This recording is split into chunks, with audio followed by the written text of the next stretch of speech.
मी सगळ्यांना भारतामध्ये आणि खास करून महाराष्ट्रामध्ये आग्रह करून सांगतो, तुम्ही एआयचा उपयोग फक्त ऍप्लिकेशनसाठी करू नका. पण हे कुणाला पटतच नाही. बरोबर आहे. आई वडील कधी कधी बरोबर पण असतात का, कारण ते काय विचार करत असतात, हा मुलगा सकाळी जर वेळेत उठत नाही, हा काय दुकान टाकून इंडस्ट्री टाकून वेळेत उघडलं नाही तर माझेच पैसे जाणार आहेत. बरोबर. मनात विचार आला की जगात जर का बदल करायचा असेल हा तो तुम्ही क्लिक छापून बदल होत नाही प्रत्यक्ष. तर जगामध्ये बदल करणारे लोक कोण आहे ह्याचा मी मनातल्या मनात विश्लेषण केलं. क्वांटम लीप हा हे घेण्याची विचारसरणीच आपल्याकडे विचार करणं नाहीये आणि त्यांना जे आहे तेच ठीक वाटतं आणि जो करून विचार करेल त्याला ते विरोध करतात. काही एक डेस्टिनी असते का आपली माणसाची? नाही, मला वाटते डेस्टिनी तर असतेच. कसं मी एक विसुडीत मांडलेलं आहे. नियती आणि निश्चय ह्याच्या गुणांतरातून निर्मिती होते.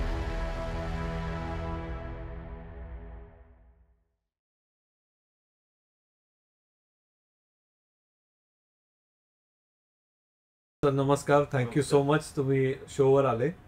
आपल्या शोवर आज संदीप वासलेकर सर आहेत. ते जागतिक थिंक टँक मध्ये भारतातले आय थिंक एकमेव असे असतील की 65 देशाच्या वेगवेगळ्या पॉलिसी मेकर्स, प्रेसिडेंट्स त्यांच्याबरोबर काम केलं आहे.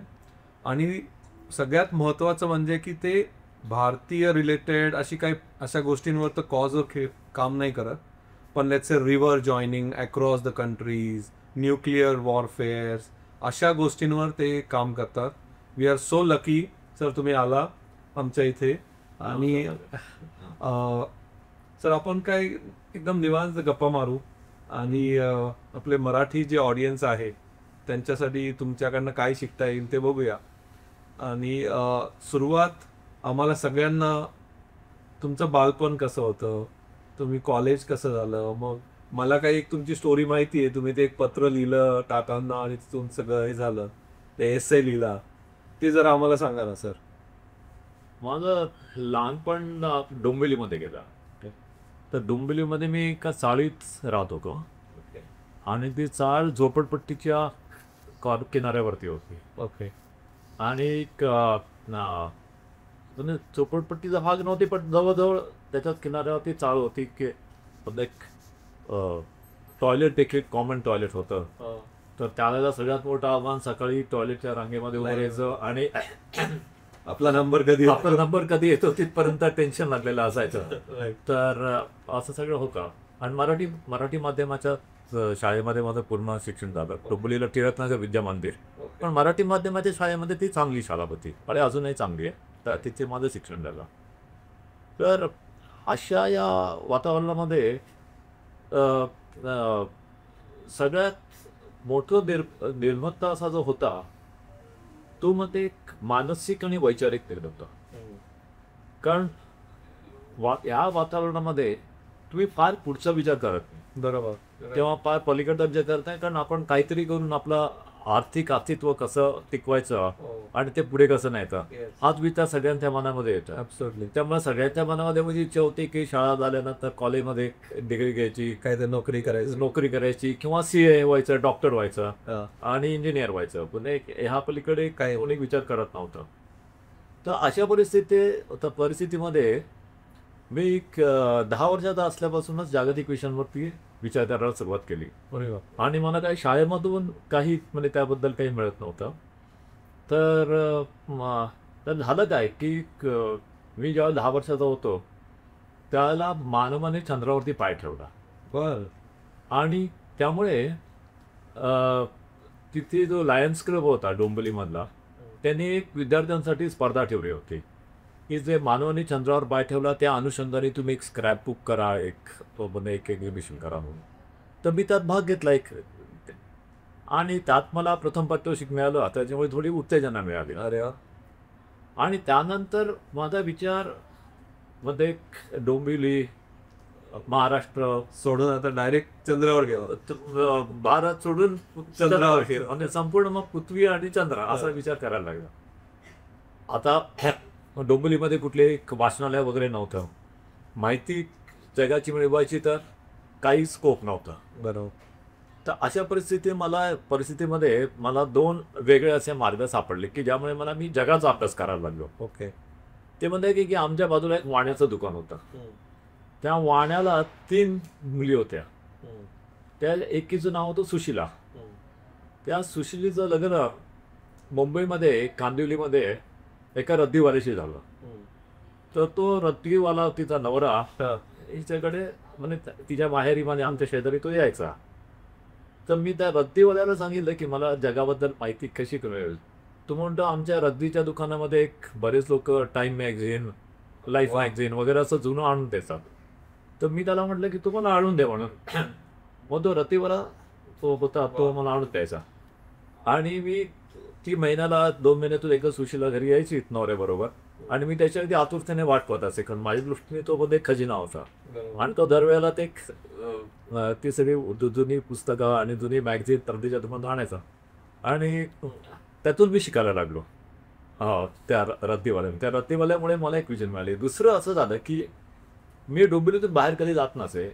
फक्त वर्षातून एकदा आत्या ऑपेरा हाऊस राहायची. तर मी आत्याकडे एक आठवडाभर राहिला. मी आणि माझी बहीण दोघं जण जायचो. तर ऑपेरा हाऊस पासून जवळ आहे मलबार हिल.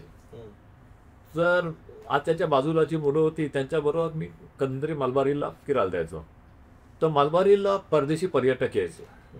तर त्यांना मी थांबून त्यांच्याशी बोलायला लागलो, कारण माझं शिक्षण सगळं मराठी झालेलं. तर मला इंग्लिशचा सराव करायचा होता. तर मग त्यांच्याशी बोलायला लागलो. कॉन्शियसली तुम्ही हे डिसाईड केलं? कॉन्शियसली डिसाईड केलं की त्यांच्याशी बोलायला. किती वर्षी होतं? माझं बरं 12 असेल. 12व्या वर्षी. हां. आणि त्यांच्याशी बोलायला लागलो. आणि आता बोलायला विषय पाहिजे ना. मग मी त्यांना विचारणार की समजा तुम्ही जर्मनीतून आलात तर जर्मनीमध्ये काय चालतं, कसं चालतं. मंगोलियातून आलं, मंगोलियामध्ये असं करून करून तर रद्दीवाला आणि रस्त्यात भेटणारे पर्यटक ह्याच्यातून माझी दृष्टी विकसित होत गेली.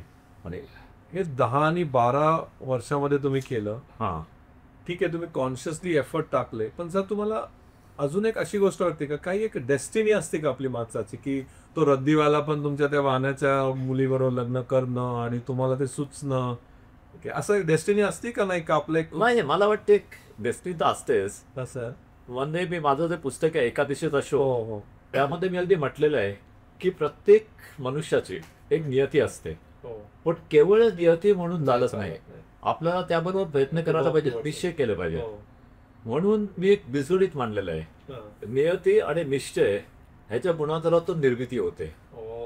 आणि पण नियती महत्वाची आहे. नियती महत्वाची आहे, पण निश्चय पण महत्वाचा. नियती आहे म्हणून तुम्ही असं म्हटलं की असेल माझा हरी देत खाटल्यावरी म्हणून तुम्ही नियती आहे ना म्हणून घरी बसतात, तर तसं होत नाही. तर नियती महत्वाची आहे आणि ते नियती समजून घेणं महत्वाचं आहे. तर ते वास्तविक झालं काय, त्यावेळेला डोंबिवलीमध्ये म्हणजे रस्त्यामध्ये गँग्स वगैरे असायचं. आणि माझी अम्बिशन होती गँग्स मध्ये जाऊन आपण दादा बनायचं म्हणून. हो का? हा. अरे असं वातावरण होतं सगळं. आणि जास्तीत जास्त भाऊ त्या दादांना मिळायचा. लोक सगळे त्यांना घाबरून असायचे, बांध द्यायचे, बांधमध्ये घाबरत नव्हते. तर मला वाटलं आपण पण दादा बनला पाहिजे. तर एकीकडे दादा बनण्याची अपेक्षा, मी पण काही गँग जॉईन केली. आणि आम्ही बेल्ट आणि सायकलच्या चेन्स आणि लोखंडी बाज हा फिरायचो सगळीकडे. म्हणजे काय चोऱ्याबाना नाही केल्या, पण जाऊन बदलत एक दहशत एकीकडे ते चालू केलं. पण दुसरीकडे मी आत्याकडे जायचो, ऑपेरा हाऊसला, परदेशी पर्यटकांना भेटायचो, रद्दीवाल्याकडनं पुस्तकं वाचायची. असं 2 वेगळ्या दिशेने प्रवास माझा चालू होता. आणि पण मला मनातून असं वाटायचं की आपल्याला कुठेतरी काहीतरी एक नियती साथ घालते आणि त्यासाठी आपण प्रयत्न केले पाहिजेत. तर असं करून. पण एवढ्या लहान वयाचं सगळ्यांना येतं का असं? कसं म्हणजे? नाही, मला वाटते नियती प्रत्येकाला कळते. अच्छा. हा, आधी 10-12 वर्षापासून कळते. ओके. पण आपली सामाजिक रचना अशी आहे, खास करून म्हणजे महाराष्ट्रात मिडल क्लास किंवा इव्हन भारतामध्ये जनरली सामाजिक रचना अशी आहे की आपल्याला ते संबंधित तरी उमगत नाही. आणि आजूबाजूची लोक उमगून पण देत नाही. आजूबाजूची लोक काय घरातले आईवडील पण उमगून देत नाही. कारण मग घरातले आईवडील म्हणा, नातेवाईक म्हणा, ते सगळे तुमच्यावरती प्रेशर आणतात की तू CA बनलं पाहिजे किंवा तिथे बँकेत जाऊन नोकरी केली पाहिजे किंवा ते काही करून तुम्ही एक आपलं म्हणजे एक चांगल्यापैकी तुमचं लिव्हिंग स्टँडर्ड झालं पाहिजे. त्या पलीकडे काही विचार करण्याची गरज नाही. बरोबर. मला असं वाटतं की भारतामध्ये किंवा कमीत कमी महाराष्ट्रामध्ये तरी आपण कित्येक शास्त्रज्ञ, कित्येक संगीतज्ञ, कित्येक आतरबिंजाशांना आपण मुकतो. कारण त्यांना तो मानसिक वाव मिळत नाही. पैसे गोष्ट वेगळी झाली, मार्गदर्शन गोष्ट वेगळी झाली, कॉन्टॅक्ट असणं गोष्ट वेगळी झाली, हे सगळं बाजूला झालं. पण मानसिक सपोर्ट पण त्यांच्यावरती जो मानसिक बंधनं असतात त्याच्यातूनच म्हणजे आपण बाहेर पडायचं असतं हे लोकांना समजत नाही. सर तुम्ही आता एवढ्या बाहेरच्या देशामध्ये फिरता आणि त्यांच्याबरोबर काम करता, पण ही जी आत्ता तुम्ही म्हणली हे फंडामेंटल प्रॉब्लेम आहे. म्हणजे इव्हन ऑन्टरप्रिनरशिपमध्ये पण मी बघतो ना की घरून सपोर्ट नाही मिळत. मला असे मेल्स येतात की मला बिझनेस करायचा पण घरचे म्हणतात तुला काय जमणार नाही, तू घरी बस. हे बदलण्यासाठी फंडामेंटल भारतामध्ये काय चेंज लागणार सर? हा एक प्रसंग आठवतो. माझा एक शाळेचा मित्र होता. तर तो पण चाळीमध्ये राहायचा. त्याची बहीण होती. तर त्यांच्या चाळीमध्ये शेजाऱ्यांकडे एक मुलगा नेहमी यायचा. तो मुंबईहून यायचा. मोठा होता ते ह्यांच्यापेक्षा, माझ्या मित्रापेक्षा, त्या बहिणीपेक्षा. आणि तो आंतरप्रेन्योर झाला होता. आणि त्याचा आणि माझ्या मित्राच्या बहिणीचा प्रेम जोडला. आणि त्यांचं पुढे जाऊन लग्न करायचं वगैरे असं म्हणजे एक विचार चालू होते. तर माझ्या मित्रांनी मला सांगितलं, मी घरच्या सगळ्यात बघतो मुली तो वातावरण असं होतं की मित्र म्हणजे घरचा सगळ्यात असत. पण अरे सांग हिला की त्या ह्याच्याबरोबर काय त्याला नोकरी नाही, त्याला काय नोकरी नाही, धंदा करून बसाय, कसली इंडस्ट्री काढली आहे, तर तिला सांग म्हणून. तर मी सांगायचो, म्हटलं मावशी तुला काय आवडतो बोलला त्यांना करून दे ना. तो काय दारू पित नाही, काही त्याला काय वाईट व्यसन नाहीये, चोऱ्या माऱ्या करत नाहीये, करतोय करून दे, आवडतं. नाही असं करून त्यांनी त्या मुलीला विचारीला सक्ती करून दुसऱ्या कुठल्या तरी मुलाची नंतर लग्न करून दिलं की 20 वर्ष झाल्यानंतर. आणि तो कुठला तरी बँकर वगैरे होता. ती मुलगी सुखी झाली, म्हणजे असं काही नाही. पण नंतर काय आला, हा मुलगा जो होता तो खूप मोठा झाला पैशाने आणि त्याच्या उद्योगाने. आणि तो मर्सिडीज घेऊन इकडे यायचा. आणि मग त्या मुलीची आई मला सांगायला लागली, अरे तू त्यावेळेला मला दबदावटाला का नाही याच्याशी लग्न केलं असेल तर कसं सांगतो. आता ती बिचारी तिथे मुलुंडमध्ये राहते आणि दररोज सेकंड क्लास ट्रेननी बँकेमध्ये जाते, ती आणि तिचा नवरा. हा नाही म्हटलं मावशी बोल, मी तेव्हा किती सांगितलं पण तुम्ही ऐकायला तयार नाही. तर पण ही जी आहे ही खरोखरच आपल्या घराघरामध्ये प्रवृत्ती आहे. पण आता मी तिथे सांगण्याचा प्रयत्न केला. असं मी कित्येक वेळा माझ्या मित्रांच्या, नातेवाईकांच्या यांना सांगण्याचा प्रयत्न केला, पण ऐकत नाहीत. पण तरी देखील आपण प्रयत्न केला पाहिजे. अच्छा, हे बदलायचं असेल तर ते कोणी सरकारी नियम म्हणून बदलणार नाहीये किंवा कुठला चमत्कार म्हणून बदलणार नाहीये. तर आपण त्याच्यावरती ज्यांना ही जाण झाली आहे त्यांनी प्रश्न केला पाहिजे. पण त्यामुळे तुम्ही कदाचित अनपॉप्युलर व्हाल आयोर, पण त्यात तुम्ही तुमचा इंटेन्शन क्लिअर असेल, चांगला असेल, हा, तर आपण तो प्रयत्न केला पाहिजे. मला कधी कधी काय वाटतं की आई वडील चुकत नाहीत. एक प्रेम असतं त्यांना चांगलंच पाहिजे असतं, पण त्यांना तो एक्सपोजरच नाहीये ना की बाबा हे बिझनेस करून पण पैसे कमवता येतात वगैरे. बरोबर. आणि त्याच्यात काही अशा पण फिलॉसॉफी ज्या मला वाटतात की आई वडील कधी कधी बरोबर पण असतात का. कारण ते काय विचार करत असतात, हा मुलगा सकाळी जर वेळेत उठत नाही, हा काय दुकान टाकून इंडस्ट्री टाकून वेळेत उघडलं नाही तर माझेच पैसे जाणार आहेत. बरोबर. म्हणून मी कायम सांगत असतो की पहिले डिसिप्लिन ही घरात लागली पाहिजे. बरोबर. आणि मग आई वडिलांना कॉन्फिडन्स यायला पाहिजे, मग ते पैसे देतील. बरोबर है ना. अदरवाईज, आणि त्यांना चांगलं माहिती असतं. बरोबर. त्यांना माहिती आहे की छोट्या छोट्या गोष्टी असतात, त्यांना चांगलं माहिती असतं ह्याच्याकडे मी 100 रुपये दिले, है ना, हा उडवूनच येतो. बरोबर. पण त्यांना हे दिसलं की 100 दिलं तर 20 वाचवतोय आणि काहीतरी करतोय, थोडं त्यांना कळेल. नाही, मी माझी एक आठवण सांगतो. मी ज्यावेळेला लहान होतो ना त्यावेळेला आमची परिस्थिती चांगली नव्हती असं मी सांगितलं. तर मला एकदा बाबाने एक 10 पैशाचं नाणं दिलं. तर मी विचार केला की, आणि पॉकेट मी तुला पण घरातून मिळायचा, पण मी म्हटलं की ह्यातले जे 10 पैसे आहेत हे मी कायम बाजूला ठेव, की जे माझ्याकडे नाहीच आहेत. असं हे मी साधारण 10 वर्षात होतो तेव्हा मी ठरवलं.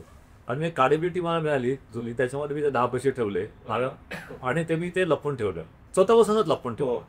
मग त्याचा आपण कधी वापर करतो. नंतर मला थोडे जास्त पॉकेटमध्ये मिळायला लागला. मग मी 1 रुपयाची नोट होती त्यावेळेला. तुम्ही 1 रुपयाची नोट त्या काळेपेटीत ठेवली बंद करून. अरे वा. आणि म्हटलं आपलं 1 रुपयाचं सेव्हिंग आहे. आणि असं मला एकदम अभिमान वाटायचा की आपलं 1 रुपयाचं सेव्हिंग आहे. नंतर कॉलेजला गेल्यानंतर थोडी पॉकेट मनी अजून वाढलं आणि स्कॉलरशिप पण मिळायला लागली. मग 100 रुपयाची नोट मी तिथे ठेवली. वा. तर असं मी स्वतःला शिस्त लावली 10 पैशाच्या नाण्यापासून तेच सगळं. काडीपेटीत ठेवून. अर्थात 100 रुपयाची नोट आली त्यावेळेला मग ती काडीपेटीत ठेवला शक्य नव्हती. मग ती बँकेत ठेवली. आणि असं करून मी एक स्वतःला एक मला एक वाटतं की आपल्या मराठी माणसांनी बिझनेस असं नाही ना, बिझनेस करायचा म्हणून बिझनेस करायचा. Right. म्हणजे त्यात सेकंडरी आहे, बिझनेस हे आउटकम झालं. पण ह्या ज्या बेसिक गोष्टी आहेत ना, पैसे सेव्ह करणं किंवा 100 मध्येच पुरवणं, बरोबर किंवा काहीतरी करून 100चे 200 करणं, बरोबर है ना, ह्या फंडामेंटल गोष्टी जर घरांमध्ये लहानपणापासून चालू झाल्या बरोबर मग ते बिझनेसमध्ये सक्सेस होण्याचे चान्स वाढतील. बरोबर है ना. पण ह्या सगळ्या गोष्टी आपल्याला बिझनेसमध्ये करतात. पण माझं राहू द्या. पण आपण तुम्ही जे म्हणाला की आता तुम्ही 12 वर्षाचे असताना तिथं मलबार हिलला जाऊन बोलायचा, मग त्याच्यानंतर काय सर की कॉलेजमध्ये गेले, हा प्रवास आता कसा झाला? म्हणजे आता त्याच्यानंतर माझं शिक्षण चालू होतं. मग शिक्षण म्हणजे शालेय शिक्षण झालं. मग मुंबईला कॉलेजमध्ये ॲडमिशन घेतली. सिद्धनाम कॉलेज होतं त्यावेळेला. ते चांगलं प्रख्यात होतं. तर आता माहिती नाही कसं आहे ते केवढ्या 50 वर्षानंतर, पण त्यावेळेला प्रख्यात होती. तेव्हा ॲडमिशन झाली. मी डुंबिलीहून दररोज ट्रेनने तिथे कॉलेजमध्ये जायचो. बीटीला एवढाच आणि नाही ते चर्चगेट आहे आणि बीटी ते चर्चगेट मी चालत जायचो. अरे वा. हां. तर मग मी कॉलेजमध्ये गेलो आणि अभ्यास नेहमी का मी फार ब्रिलियंट असा एक्स्ट्रॉर्डिनरी स्टुडंट नव्हतो. अभ्यास वगैरे चालू होता. पण मी मराठी होतो त्यामुळे एक इंग्लिशचा क्लास जॉईन केला बीटीला. तर तिथे आमच्या ज्या शिक्षिका होत्या त्यांनी मला विचारलं, अरे तू क्लास संपल्यानंतर जातो कुठे होतं पटकन? तर त्यांना मी सांगितलं मी gateway of India, Malabar Hill इथे जातो आणि मी रस्त्यात टुरिस्टना भेटतो. तर त्या म्हणाले की अरे कधीतरी कोणाचा गैरसमज तुला मार्केट वगैरे, तर हे जोखमीच आहे. तर तू ही एक सोडून दे आणि तू Indo American society, Indo Japanese association अशा ज्या संस्था आहेत त्याच्यामध्ये तू समाजाला लाव, किंवा काही युथ ऑर्गनायझेशन्स आहेत त्याच्यामध्ये तू सेव आणि तिकडे तू ॲक्टिव्हिटीज करायला सुरुवात कर. त्याचे तुला लोक पण भेटतील, ज्ञान पण मिळेल, बोलण्याचा पण सराव होईल. तर असं करून ज्या शिक्षिका होती त्यांच्या मॉन्टेरो त्यांचं नाव तुम्हाला अजूनही आठवते, त्याच्या मार्गदर्शनाखाली म्हणजे त्यांच्या सल्ल्यानुसार मी तुम्ही एनरोल झाले. हां, मी असे वेगळ्या संस्थांमध्ये मी हे झालो, एनरोल झालो, तिथे ॲक्टिव्हिटीज करायला लागलो. त्यामुळे अभ्यास सोडून माझं हे पण सगळं चालू होतं. तर असं करता करता बीकॉमचं वर्ष आलं आणि शेवटचं वर्ष आणि ह्या बाकीच्या ॲक्टिव्हिटीजमुळे मी काही ज्या मोठ्या संस्था होत्या त्यांच्या नजरेस आलो. तर त्याचा परिणाम असा झाला की माझं ज्या वर्षी बीकॉम होतं त्याच वर्षी त्या काळामध्ये आंतरराष्ट्रीय आर्थिक संबंध कसे असावे याबद्दल जगभर चर्चा चालू होती.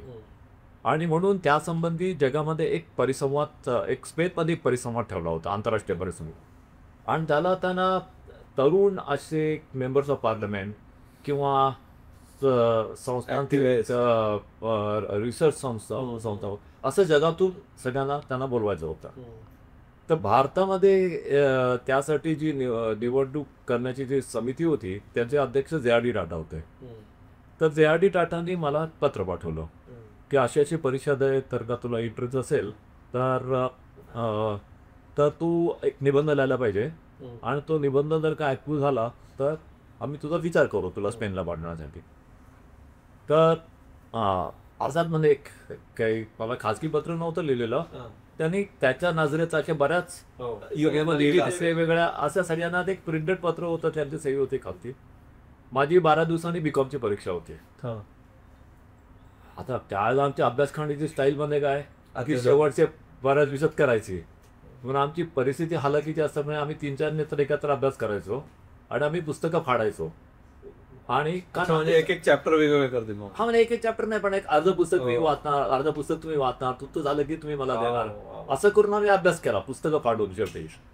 तर आता 12 दिवसामध्ये बीकॉमचा अभ्यास करायचा का ह्या टाटांच्या पत्राला प्रतिसाद देऊन तो आंतरराष्ट्रीय आर्थिक संपादनावरती निबंध लिहायचा.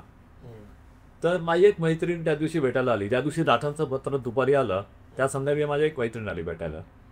तिला मी विचारलं की मी संभ्रमात आहे, काय करू.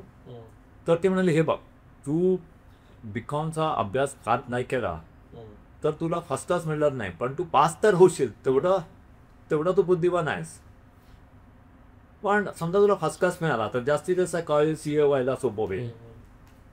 पण इथे जर का तू केलं आणि समजा तुला ह्याच्यात यश मिळालं तर तुझी जी म्हणजे आपली जी चौकट आहे समाजाची त्या चौकटीच्या तू एकदम बाहेर जाशील आणि तू आंतरराष्ट्रीय स्तरावरती काहीतरी विचार करायला लागशील, काहीतरी करायला लागशील.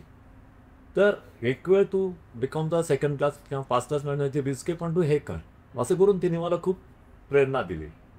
आणि पण सर अशा मैत्रिणी सगळ्यांनाच भेटतात का हो? हा, आता मी तुम्हाला माझ्या सगळ्याच गोष्टी सांगायला लागल्या तर लोक मला तुला नंदी देते सगळ्या पण लिटरली म्हणजे ती देवासारखीच आली. हा बरोबर है ना.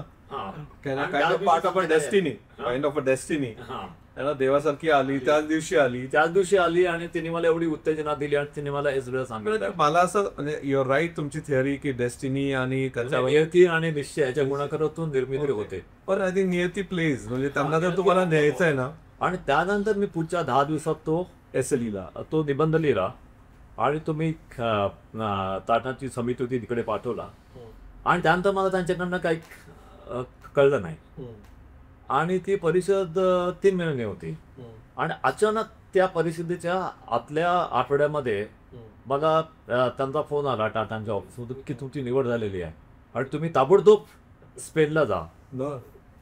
पण मी म्हटलं आता ते माझं सगळं करायचं आहे. ते तर पासपोर्ट होता नशिबाने, तर व्हिसासाठी त्यांनी त्या स्पेनच्या कॉन्सुलेटमध्ये बोलून सोय केली होती ताबडतोब व्हिसा देण्याची आणि तिकीट वगैरे तर त्यातच पाठवलं होतं.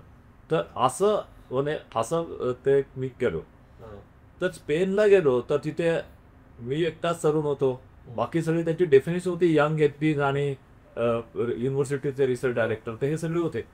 पण तिथे जो मी त्यांच्याशी भाग घेतला चर्चेमध्ये, काही इकॉनॉमिक थेअरी मला, आणि मी कुठेच मला जगाच्या इकॉनॉमीची काहीच माहिती नव्हती. पण मी आपल्या डोंबिवलीमध्ये आहे.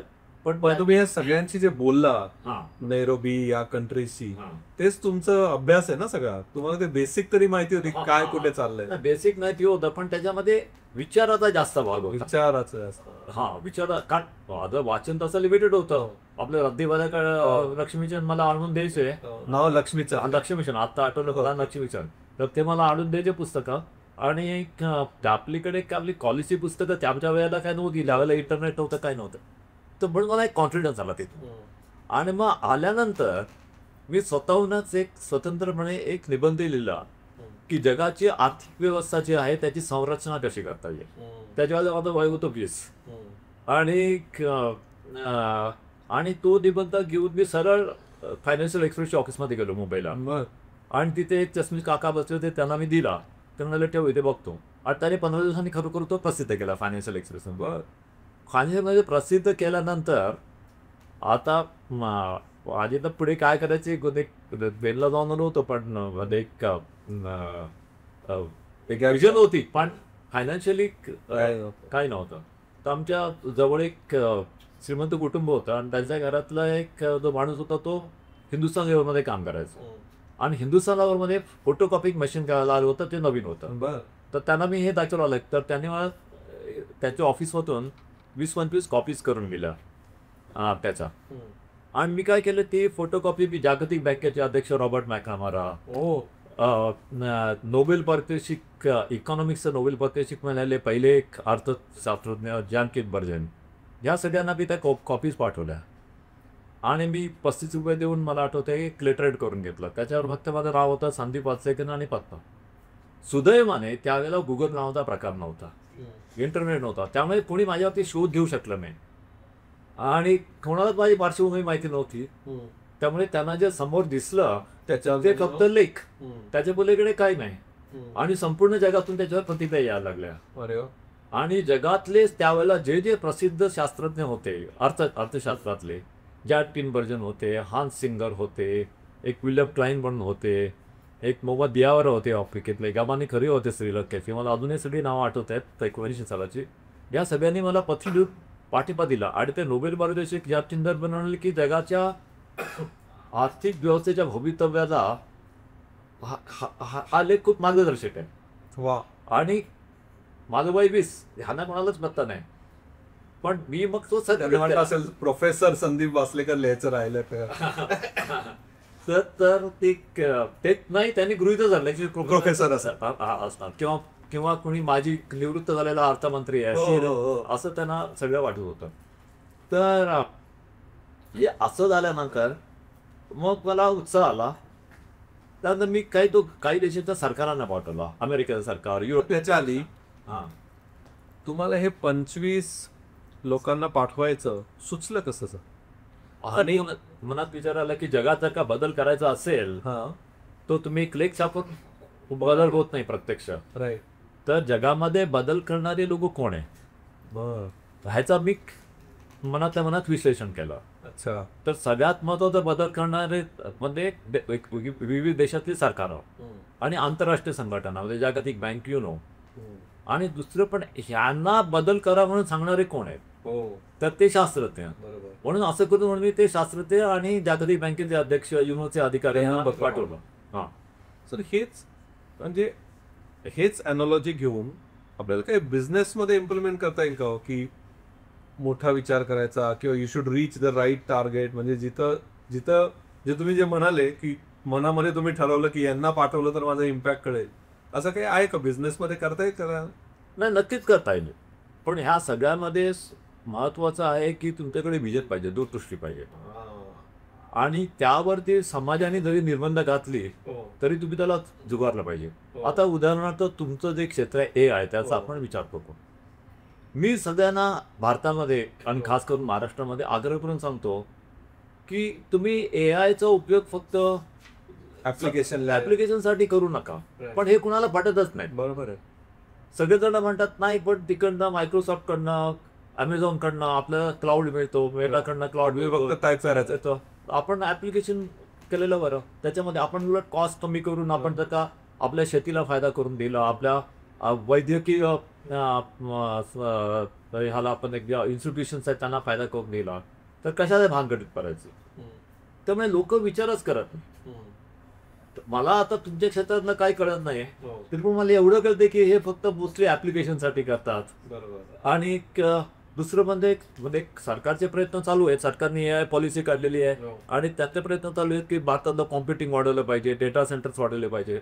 पण हे प्रायव्हेट सेक्टरमध्ये पण हे करून घेत नाही. आता मी बिझनेस एक सुंदर उदाहरण सांगतो की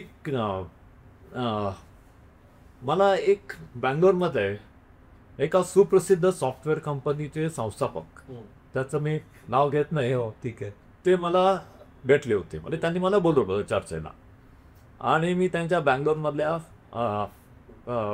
ऑफिसमध्ये गेलो. त्याच्याबरोबर संपूर्ण दुपारभर बसलो होतो. तर मी त्यांना विचारलं की तुम्ही आज ज्या फॉर्च्यून 500 कंपन्या म्हणतो त्यापैकी बऱ्याचशा कंपन्यांना तुम्ही सर्व्हिसिंग करता, तर तुमची ह्यापुढे महत्वाकांक्षा का?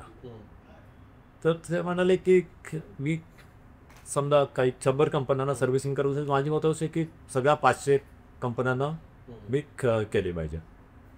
पण मी त्यांना म्हटलं सर, पण तुमच्याकडे 10-20 हजार लोक सॉफ्टवेअर इंजिनियर काम करायला आहेत, तुमच्याकडे आता खूप मोठं सरप्लस झालेलं आहे, तुमच्याकडे हा एवढा मोठा, आम्ही त्यांच्या कॅम्पसवर बसवतो, एवढा मोठा कॅम्पस आहे, सगळ्या फॅसिलिटीज आहेत, रिसर्च का नाही करत? मग तुम्ही रिसर्च डेव्हलपमेंट करून स्वतःचे नवीन प्रॉडक्ट्स का नाही करत?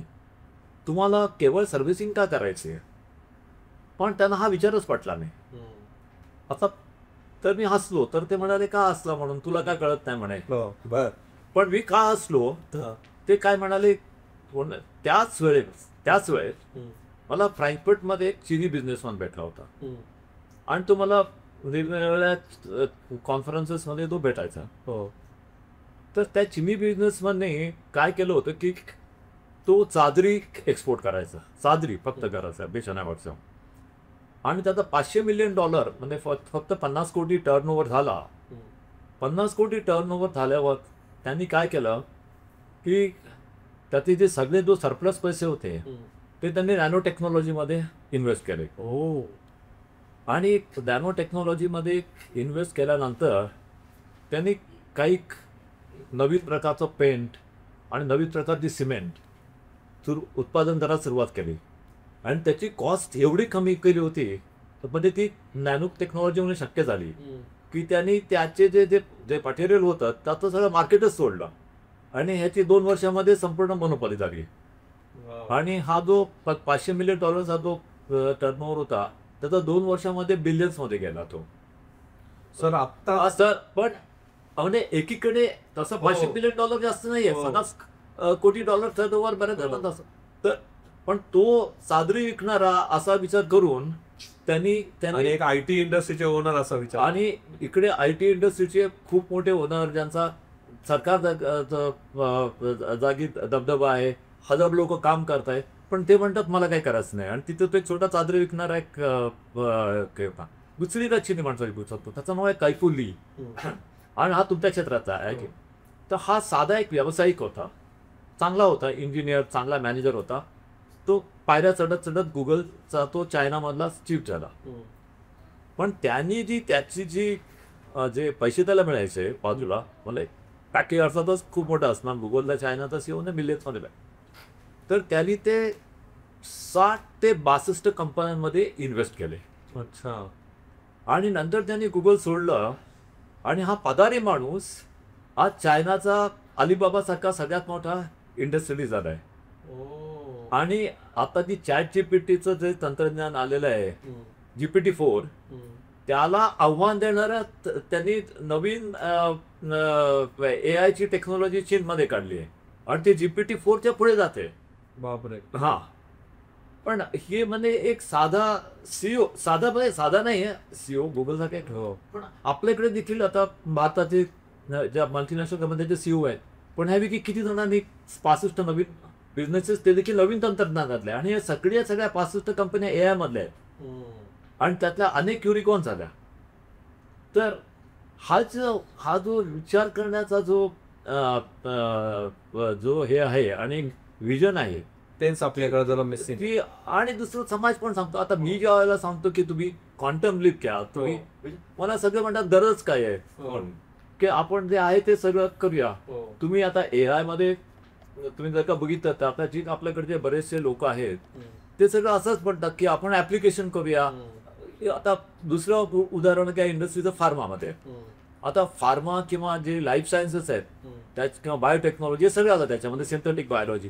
तर ह्याच्यामध्ये देखील तुम्हाला ओरिजिनल रिसर्च करायला आणि ओरिजिनल प्रॉडक्ट करायला खूप स्कोप आहे, पण ते करायला नको त्यांना. कारण actually rightly set quantum leap हे घेण्याची विचारसरणीच आपल्याकडे नाहीये आणि त्यांना जे आहे तेच टिक वाटतं आणि जो करून विचार करेल त्याला ते विरोध करतात. ऍब्सोल्युटली. आणि तुम्ही जे म्हणाले ना की इनोव्हेशन मध्ये किंवा रिसर्च मध्ये पैसे टाका, आम्ही एका पॉडकास्टमध्ये जेव्हा ते पुराणिक सर आले होते WOF ग्रुपचे, त्यांनी एक्झॅक्ट हे सांगितलं, म्हणजे माझा बिझनेस स्केल व्हायला मला जर ₹10 मिळाले त्यातले ₹8 मी इनोव्हेशन मध्ये टाकायचो आणि पेटंट असेच माझे 50 पेटंट झाले आणि या पेटंटमुळे माझं नाव झालं, याच्यामुळे माझा बिझनेस स्केल झाला. बरोबर. म्हणजे ही एक मेथड स्ट्रॅटेजी म्हणू शकता बिझनेस ग्रोथची. बरोबर. जे आपल्या इथं जरासं बघितलं नाही जात. मला आता एक दुसरा प्रश्न तुम्हाला विचारायचा आहे सर, की तुमच्या या जर्नीमध्ये तुम्ही बऱ्याच लोकांना भेटता, कधी प्रेसिडेंट्सना भेटता, की तुमचं डे टू डे रुटीन काय असतं सर? आणि या लोकांना भेटल्यावर तुम्हाला काय शिकायला मिळतं, की काय असतं यांच्यावर, कसं डिस्कशन होतं, काय होतं? आता माझं डे टू डे रुटीन टप्प्याटप्प्याने बदलत गेलं. ओके. 2002 साली मी स्ट्रॅटेजिक फोरसाईट ग्रुपची स्थापना केली. आणि हा मुंबईत असलेला थिंक टँक की त्याचं जगातल्या 65 देशांबरोबर काम झालं, सरकारच लावलं. पण 2020-21 मध्ये मी तो थिंक टँक वाइंड अप केला. कारण बिझनेसमध्ये म्हणा किंवा आयुष्यामध्ये जसं क्रिएट करणं हे एक आव्हान असतं आणि एक सुंदर गोष्ट असते, तसं डिस्ट्रॉय करणं ही देखील एक कला असते. तर म्हणून मी तो डिस्ट्रॉय नाही केला, पण डिसमॅन्टल केला. म्हणजे अजूनही तो थिंक टँक आहे, पण त्याच्यानंतरची माझी लाईफस्टाईल ती बदलली. तर 2020 पर्यंत जी माझी लाईफस्टाईल होती ती म्हणजे साधारण मी महिन्यातून 3 आठवडे म्हणजे 20-22 दिवस मी परदेशात जायचो. हां, मला इतकंच कमी कायम स्विस एअरलाईन जातो. माझी सीट पण फिक्स होती. अच्छा. हां, तर माझी सीट, माझे 2 ऑल्टरनेटिव्ह होते सीटचे, तर माझी सीट देखील फिक्स होती विमानातली. एवढं ट्रॅव्हल करायचं. एवढं प्रॅक्टिकल. हां, आणि माझे तर मित्र वगैरे तर म्हणायचे की अरे तुझं शटल आहे का उद्या म्हणून.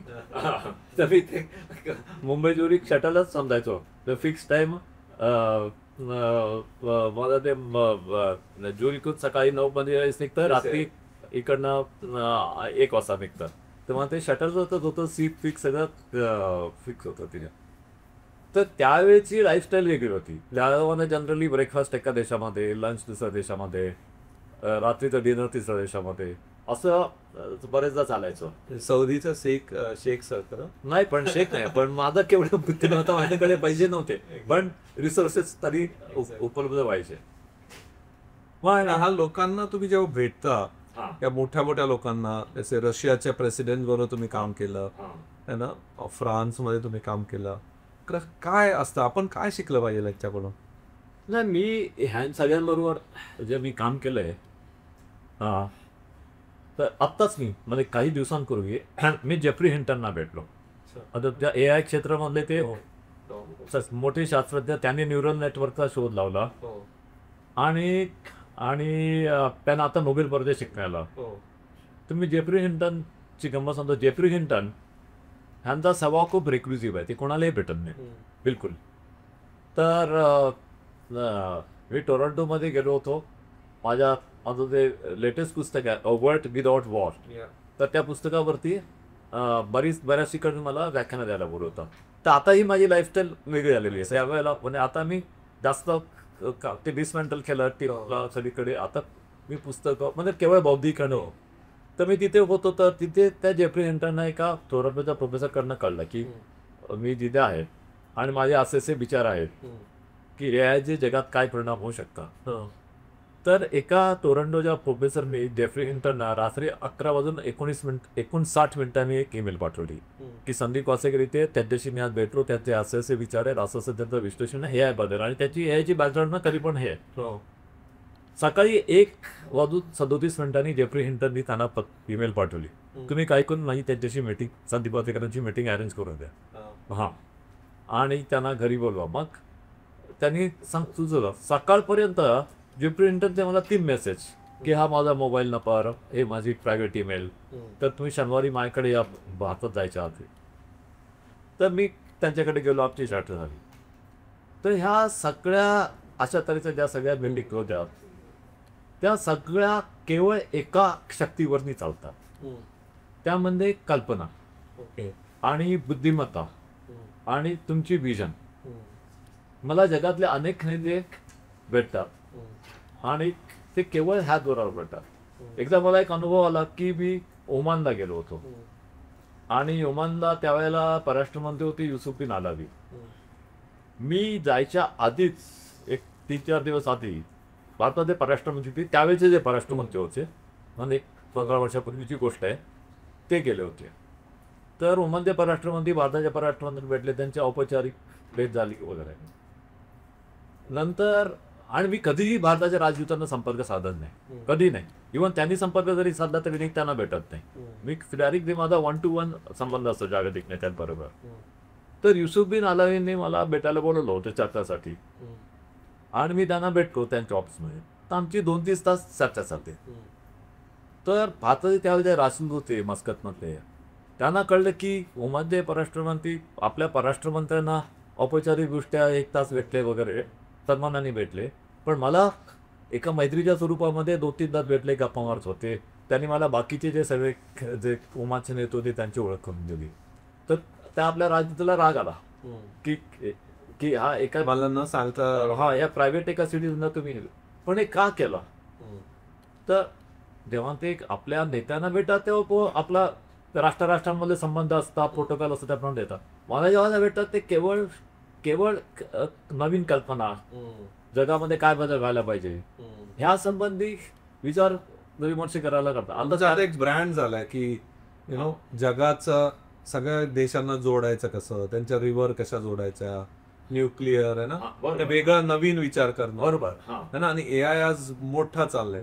पण एआयचं ना मी दहशतवादावरती काम केलंय, माझ्या त्या प्रश्नावरती काम केलं, मोठं हिस्टॉरिकल कॉन्फ्लिक्ट म्हणतात त्याच्यावरती काम केलंय, न्यूक्लिअर आर्म्स वेल त्याच्यावरती AI आता नवीन आहे. पण एक 2-3 गोष्टी तुम्ही सर याच्याकडनं काय आपल्या सगळ्या ऑडियन्सने शिकली पाहिजे, जी मोठी प्रेसिडेंट्स आणि सगळे लोक असतात, काय असतं वेगळं, काय असतं त्यांच्यामध्ये? नाही, ह्या सगळ्यांमध्ये ह्या सगळ्यांना म्हणजे विजन, एक वेगळ्या प्रकारचे विजन ह्याची आवड असते आणि त्यामुळेच ते पुढे जात असतात.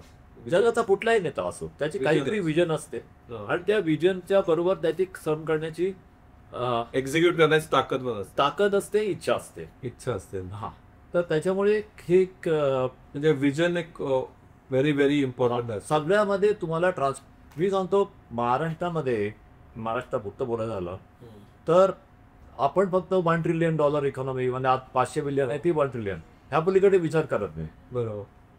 पण तुमच्याकडे जर खरोखर जर का विजन असेल आणि ती एक्झिक्यूट करायची जर का तुमची क्षमता असेल तर तुम्ही 500 बिलियनची जी भारताची जी इकॉनॉमी आहे ती $3 ट्रिलियन तर $4 ट्रिलियन ती एकटा महाराष्ट्र करू शकतो. पण ती तुमच्याकडे विजन पाहिजे, ते करण्याची तुमची क्षमता पाहिजे आणि त्यासाठी सगळे एकवटले पाहिजे. तर आपल्याकडे सगळ्यात मोठा जो म्हणजे ते आव्हान आहे सगळ्यांसाठी आणि सरकारसाठी पडत नाही, प्रत्येकासाठी सगळ्यांची जबाबदारी आहे सर. हा, म्हणजे खरं मुख्य आता मला कुठल्या सरकारने काही सांगितलं नाही किंवा काहीच नाही सध्या ना. आता मी सांगतो, मी जेव्हा स्ट्रॅटेजिक फोर्साईट ग्रुपची स्थापना केली, माझ्याकडे 25 जण होत्या, मोजके मुली होत्या आणि मूर्ती त्यांचं वय 27-28 वर्षाचं होतं. तर ह्या 27-28 वर्षाच्या मुली त्या आम्ही इजिप्त आणि इथिओपिया ह्यांच्यातली नाईल नदी त्याच्यावरून होणारे प्रश्न ते आम्ही सोडवले. तुर्कस्तान आणि इराक ह्यांच्या टायबेस नदीवरून होणारे प्रश्न आम्ही सोडवले.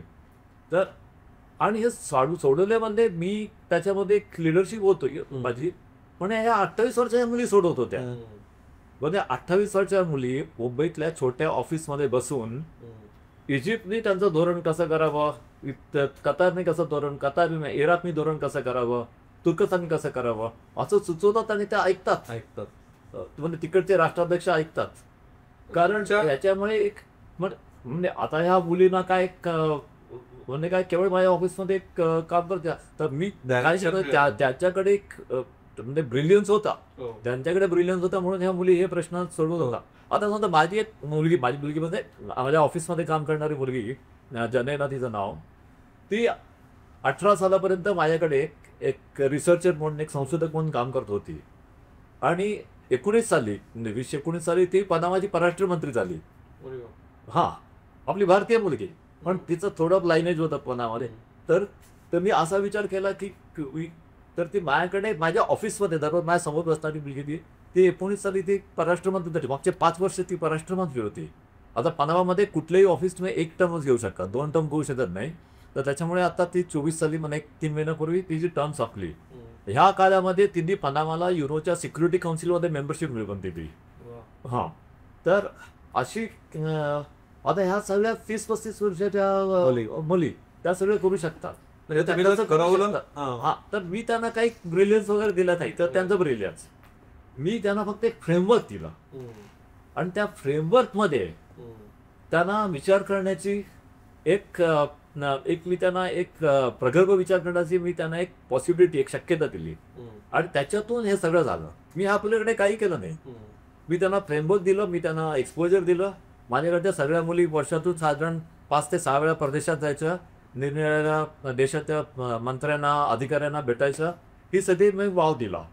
तर मी कधीच विचार केला नाही की मला द्यायची गरज आहे. मी फक्त कधी जायचो की अगदीच खूप मोठ्या प्रमाणावरती काही आपल्याला बोलायचं असेल आणि प्रत्यक्ष एखाद्या देशाच्या पंतप्रधानांना अशी चर्चा करायची असेल किंवा राष्ट्रपती, तर मी जायचो.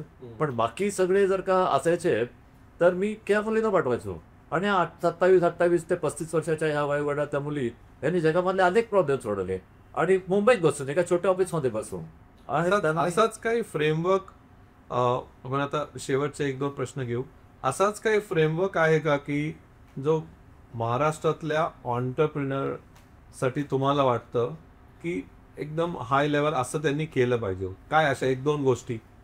मी एका थोडक्यात सांगायचं म्हणजे आपल्या महाराष्ट्राने राज्यकर्त्यांपासून entrepreneurs पर्यंत सगळ्यांनी, कारण हे तुम्ही एकमेकांशी आयसोलेटेड यापुढे ब्ल्यू मूनशॉट चॅलेंज मूनशॉट ही स्ट्रॅटेजी वापरली पाहिजे. मूनशॉट चॅलेंज म्हणजे काय की अमेरिका चंद्रावरती कधी पहिल्यांदा गेली की ज्यावेळेला अमेरिकेकडे रिसोर्सेस नव्हते. रिसोर्सेस असतील तर तुम्ही काय करू शकता. रिसोर्सेस नसताना जे जॉन एफ केनेडीने अनाऊन्स केलं की मी 10 वर्षात माणसाला चंद्रावरती पाठवून आणि सुखी परत आणीन, आणि ह्याला म्हणून मूनशॉट चालले तंत्रज्ञानीचा. रिसोर्सेस नसताना त्यांनी हे केलं. तंत्रज्ञान पण डेव्हलप झालेलं नव्हतं. तर आपण हा विचार केला पाहिजे की आपला मूनशॉट काय, आपलं मूनशॉट काय आहे, आणि एका ठराविक वेळेमध्ये ठराविक पिरियडमध्ये पण माझ्या आयुष्यात तरी करीन असं नाही. ठराविक पिरियडमध्ये मी असे काय करीन की जे मानवानी चंद्रावर जाण्याचं, आता चंद्रावर जाणं तेवढं कठीण राहिलेलं नाही आहे. आता भारत देखील चंद्रावर मॉडेल्स पाठवेल, बाकी देश पण पाठवतील, आता ते नाही. पण असा विचार तुम्ही केला पाहिजे. तुम्ही मूनशॉट चॅलेंज तुम्हाला वाटतं की हे जरी घेतलं तरी परिस्थितीमध्ये कमीत कमी रिसोर्सेस मध्ये, आता मी स्वतः म्हणजे स्ट्रॅटेजिक फोरसाइट ग्रुपची स्थापना केली आणि मी ठरवलं जगातले प्रॉब्लेम सोडवायचे. तर माझ्याकडे रिसोर्सेस काय होते, कसे व्हायचे काय माहित नाही, पण जगातले प्रॉब्लेम सोडवायचे, आणि ते आम्ही सोडवले आणि यशस्वीरित्या सोडवले. म्हणजे मोठा विचार करायला पाहिजे आपल्या लोकांनी आणि एखादा मूनशॉट चॅलेंज घ्यायला पाहिजे. मूनशॉट चॅलेंज घेतला पाहिजे. आणि अजून मूनशॉट चॅलेंज तर सगळ्यात महत्त्वाचं की तुमच्याकडे रिसोर्सेस नाहीत, जर का चॅलेंज घ्यायचा, असा चॅलेंज द्यायचा. मूनशॉट, आता मी म्हणतो माझ्याकडे हजारो युवक पत्र लिहितात आणि ते सगळेजण का लिहितात की मी असं आहे, मी असं काम करतो, आणि मग शेवटी लिहितात की तुम्ही मला कोणाशी ओळख करून द्याल का, तुम्ही मला कोणी मुख्यमंत्र्यांची ओळख करून द्या, सागर बाबर साहेबांची ओळख करून द्याल का. म्हणजे त्याच्याकडून मला आता देखील मला इथे काही युवक भेटले, तुम्ही मला कॉन्ट्रॅक्ट मिळवण्यासाठी माझ्याकडे तुम्ही कॉन्ट्रॅक्ट मिळवण्यासाठी माझ्याकडे आला तर तुम्हाला काही फायदा मिळणार नाही. बरोबर. तुम्हाला म्हणजे विचार मिळायला पाहिजे. विचार, बरोबर. तर त्या जनयनाला विचार मी दिला म्हणून ती 1 वर्षात परराष्ट्रमंत्री झाली. मी तिला काय कॉन्ट्रॅक्ट, जर का तिला कॉन्टॅक्ट्स मिळवून दिले असेल तर ते काय तिच्या पनामाच्या राष्ट्रपतीने माझं ऐकून तिला काय परराष्ट्रमंत्री कमवलं नसतं. बरोबर. विचार देणं महत्वाचं, पण आपल्या युवकांना तो विचार घेणं, त्यांना कॉन्टॅक्ट्स पाहिजे असतं. आणि सगळ्यात मोठी गैरसमजत आहे आपल्या युवकांची की कॉन्टॅक्ट्समुळे धंदा होतो. कॉन्टॅक्ट्समुळे धंदा कधी होत नाही. कल्पनेच्या शक्तीवरती तुम्हाला स्वीकारलं जातं, आणि कल्पनेच्या शक्तीकडे जायच्याऐवजी ह्यांना म्हणजे खूप मोठा त्यांना वाटतं रिसोर्सेस पाहिजेत आणि कॉन्टॅक्ट पाहिजे आणि पैसे पाहिजे. नाही, ते रिसोर्सेस आलं, पण हे अगदी गैरसमज आहे. याची काही गरज नाही आहे आणि ते ऑटोमॅटिकली येतात. आणि पण तो विचार तसा केला पाहिजे, मूनशॉट चॅलेंजचा विचार केला पाहिजे, आणि जे आपल्या आवाक्याबाहेर आहे ते केलं पाहिजे. पण त्याच्या मागे म्हणजे परिश्रम करून आपलं स्वतःचं शिक्षण म्हणजे तो विषय निवडून त्याचा अभ्यास करून असं करायला. आणि ती एकदा सवय लागली की आपण कुठलाही प्रॉब्लेम सॉल्व्ह करतो. म्हणजे आता मला ही सवय पहिल्यापासून लागली, त्यामुळे झालं की जेव्हा माझ्या मुलाचा जन्म झाला त्यावेळेला त्याला जन्मता ॲक्सिडेंट झाला, आणि आम्ही स्टॉकहोममध्ये होतो त्यावेळेला, स्वीडनमध्ये. आणि स्वीडन एक प्रगत देश असून देखील त्यांना काय करायचं ते कळत नव्हतं तिकडच्या टॉप मेडिकल डॉक्टर्सना. तर त्यावेळेला मी जे ते मेडिकल इश्यूज होते ते मी इंटरनेटवर जाऊन आणि इतर काही एक्सपर्ट्सना फोन करून बघून मी 3-4 दिवसामध्ये ते जो गाभा होता तो मी शिकलो. आणि मी डॉक्टरांबरोबर दररोज सल्लामसलत करून सांगतो की तुम्ही काय प्रॉब्लेम सॉल्व्ह केला पाहिजे. आणि नंतर मग मी जगातले जे सगळे मेडिकल एक्सपर्ट्स त्यांना संपर्क केला, आणि त्यांचा आणि ह्या डॉक्टरांचा, स्टॉकहोमच्या डॉक्टरांचा मी फोनवरती संबंध लावून दिला, आणि अशा रीतीने मुलाची ट्रीटमेंट झाली आणि तो सुरक्षितरित्या बाहेर आला. त्याच्यात 6 महिने लागले, पण 6 महिन्यात तो बाहेर आला. तर एकदा तुम्हाला ही सवय लागली का तुम्ही आपल्या आयुष्यात मोठा विचार करायचा काय हा आणि रिसर्च अभ्यास करायचा. करायचा हा. एक्झॅक्टली. तर मला वाटतं की म्हणजे मस्त आपलं शेवटचं हे उत्तर होतं, याच्यावरच आपण थांबूया. पण जे सरांकडनं आपण शिकलो की मूनशॉट चॅलेंज घ्यायचं, पण ते जे रिसोर्सेस नसताना आपल्याकडे रिसोर्सेस नाही आहे असं चॅलेंज घ्यायचं.